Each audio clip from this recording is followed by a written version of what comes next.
First time சம்பளம் வாங்க போறீங்கல்ல, party கொடுக்க வேணாமா? ஆமா, பொல்லாத வேலை. வேணா அந்த வேலையும் சம்பளத்தையும் நீங்க எடுத்துக்கிட்டு நீங்க எனக்கு பார்ட்டி கொடுங்க. ஏன் வேலைக்கு போறதுக்கு உங்களுக்கு இஷ்டம் இல்லையா? சுத்தமா இல்ல. அப்போ உங்களை பத்தி உங்க டாடி லெட்டர்ல இருந்தது உண்மைதான் போல இருக்கு. உங்களுக்கு நாங்க இருக்கிறது பிடிக்கலாம் சொல்லுங்க, நான் வேணா ஊருக்கு போயிடுறேன். இருக்கவே இருக்கு 10 ஏக்கர் நிலம், டிராக்டர், உழுது பொழைச்சிக்குவேன்.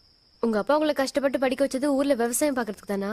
ஸோ என்னை கஷ்டப்பட்டு வளர்த்ததுக்காக நான் அமெரிக்கா போய் சம்பாரிச்சு அவருக்கு பணம் அமிச்சா கணக்கு சரியா போயிடுமா? இது நான் பிஸ்னஸா சொல்லுங்க?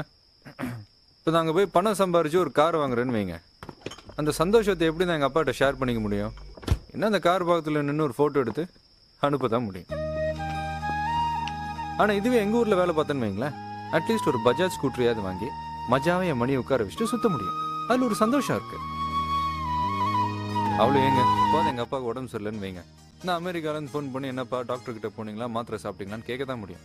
இப்போ அதுவே நான் பக்கத்தில் இருந்தா நானே என் மணியை டாக்டர்கிட்ட கூப்பிட்டு போய் என் கையால் மாத்திரை வாங்கி கொடுத்து பக்கத்துலேருந்து பார்த்துக்க முடியும் இல்லை? அதுக்கு தான் நான் ஆசைப்பட்றேன். மணி லெட்டரில் எழுதின விஷயம் மட்டும்தான் உங்களுக்கு தெரியும் பிரியா. அவர் எழுதாதது இன்னும் நிறையா இருக்கு. சின்ன வயசுலேயே எங்கள் அம்மா தவறிட்டாங்க.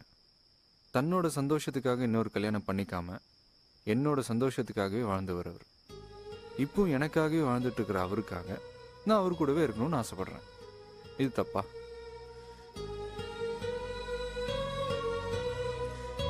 நம்ம வாழ்க்கை காலையிலேருந்து வயக்காட்டில் வேலை பார்த்துக்கிட்டு சாயங்காலம் ஆச்சுன்னா பசங்களோட சுற்றிக்கிட்டு தம் அடிச்சுக்கிட்டு சாந்தி தேட்டர்லையோ இல்லை துரைஸ் தேட்டர்லையோ நம்ம தலைவர் படம் போய் பார்த்துக்கிட்டு ராத்திரி வீட்டுக்கு வந்து அப்பா கிட்ட திட்டு வாங்கிட்டே சாப்பிட்டுக்கிட்டு அவர் மடியிலே தலை வச்சு தூங்குற வாழ்க்கை நமக்கு போதும். இதில் கிடைக்கிற சுகம் உலகத்தில் எந்த மூலைக்கு போய் தனியாக வாழ்ந்தாலும் கிடைக்காது. உனக்கே